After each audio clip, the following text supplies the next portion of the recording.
Hello friends, today I am going to talk on the Consumer Protection Act of 2019. This act has come into operation on the July 20th, 2020.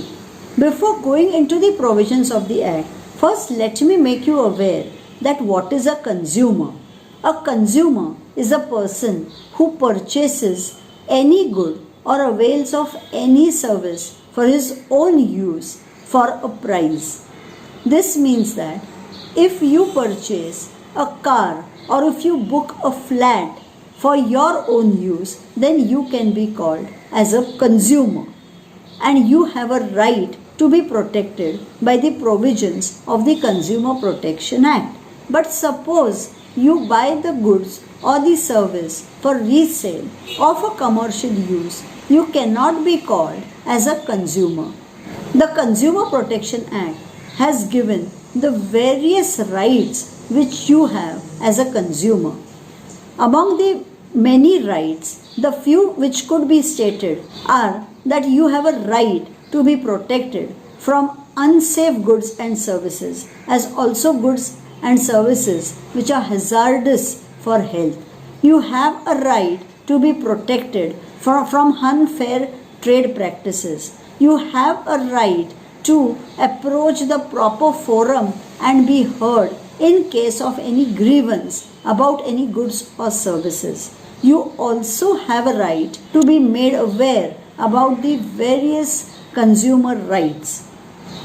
Having said that, let us now go up into the provisions of the new Consumer Protection Act of 2019, which has replaced the old Act of 1986.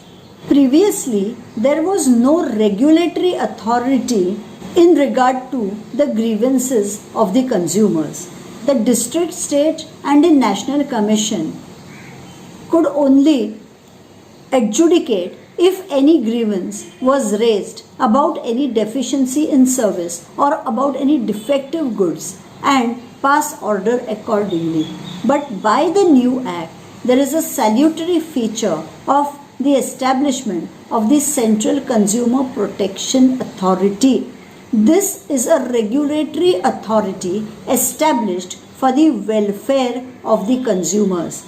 This authority has been given many powers, mainly for the welfare of the rights of the consumers. This authority has power to protect the consumers from unfair trade practices, from deceptive advertisements, from false and misleading advertisements. This authority has the power to safeguard the consumers from unfair trade practices, from false and misleading advertisements.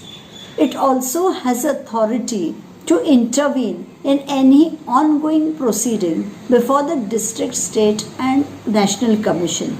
It itself can also file any complaint before the district, state, and national commissions. Besides that, it can also call for inquiry and investigate into the violation of any consumer rights or against any unfair trade practices. After inquiry and investigation, if Central Consumer Authority comes to a conclusion that there is a violation of any consumer right, then it can recall the goods or order for discontinuance of any service which is unfair to the consumers. It can also order for the reimbursement of the price of the goods purchased or the service availed of.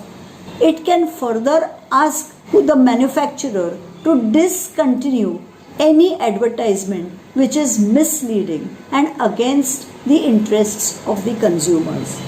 The Central Consumer Protection Authority has also been given powers to impose a penalty of up to Rs 10 lakh and also for any further contravention up to Rs 50 lakhs of fine can be imposed by the Central Consumer Authority. Now, if you lodge any complaint against any defective goods. Previously, only the manufacturer was liable for any action, but now, along with the manufacturer, the supplier, the seller, as well as the endorser is also equally liable for any defect of service or any shortcoming in the goods you have purchased. Now, after hearing all this, the question which will come to your mind is that exactly before which forum or which commission should one file his consumer complaint? This depends solely on the pecuniary value or the money value of the goods purchased or the service availed or the compensation claimed by the complainant. For example, if the value of your goods or services is up to rupees 1 crore, you can now file your complaint before the district forum. If the value of goods or services exceeds 1 crore up to 10 crores, then the state commission will have the authority to entertain and adjudicate upon your complaint. And then for goods and services of value above rupees 10 lakhs, then the National Commission will have the authority to entertain and adjudicate upon your complaint. The next question will be that in which state could one file his or her complaint? Previously, by the old Act of 1986, the complainant could file his complaint in the jurisdiction where the opposite party resides or where the cause of action has arisen. By the new Act, there has been added one more clause by which the complainant can file his complaint in the jurisdiction in which he resides. For example, if a person buys any goods in Delhi but he happens to be a resident of Uttar Pradesh, then he can file his complaint before the consumer forums in Uttar Pradesh. This is a very broad and a very good feature of the new Consumer Protection Act. Friends, as per the new Consumer Protection Act, if the value of your complaint is up to rupees 5 lakh, then you also are exempted from payment of any court fee. So up to the value of rupees 5 lakh, you need not pay any court fee. When the old Act of 1986 came into force, there was no e-commerce at the relevant time. So there was no provision for bringing the e-commerce platforms within the ambit of the Consumer Protection Act. But the new Consumer Protection Act of 2019 has also brought within its ambit the e-commerce transactions. What I mean to say that many of us now purchase many goods or services online. Many of us purchase goods or avail of many services online, and the new Act has also covered in its ambit such transactions also. It has further gone to bring within its ambit the various food catering services or the food services of which we are all aware of. For example, to give a simple example, if one orders any food from Zomato or Swiggy, then he or she could file a complaint against them for any deficiency in service of which she complains about.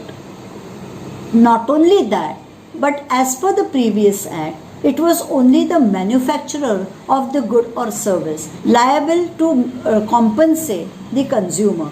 But as per the new Act, it is not only the manufacturer but also the seller, the supplier, as also the endorser of the goods who could be held liable for any loss caused to any consumer for any goods or services availed of him. For example, you may be aware that many of our film stars endorse many day-to-day goods domestic goods or many services, or they endorse many popular brands of many cars which we see on television. But tomorrow, if going by their endorsement, if a consumer buys those goods or avails of those services and there is any loss which he proves which is caused to him, then he can file the complaint in the consumer forum, and with the manufacturer, that person who has endorsed in the advertisement in favor of those goods and services can also be held liable to compensate the consumer for the loss caused to him. As I have said earlier, the Central Consumer Protection Authority has a right to ask the manufacturer or the seller or the endorser to remove any part of any advertisement which according to it is unfair and against the welfare of the consumers. It can in addition impose a fine of up to rupees 10 lakhs against such manufacturer, seller or endorser. For any further contravention, it has authority to impose a fine up to rupees 50 lakhs. It can also cancel and revoke the license of any such authority if it finds befitting in the welfare of the consumers. As per the new Act of 2019, there has also been made a very welcome provision of mediation. There has been established mediation at every level, that is at the district level, at the state level as well as at the national level. The district, state or national commission can refer the parties to mediation. In the mediation, there will be a mediator. He will try to resolve the dispute between the parties, and if the parties agree to the mediation and if they agree to resolve the dispute, then the mediator will accordingly prepare a report to the concerned district, state or national commission.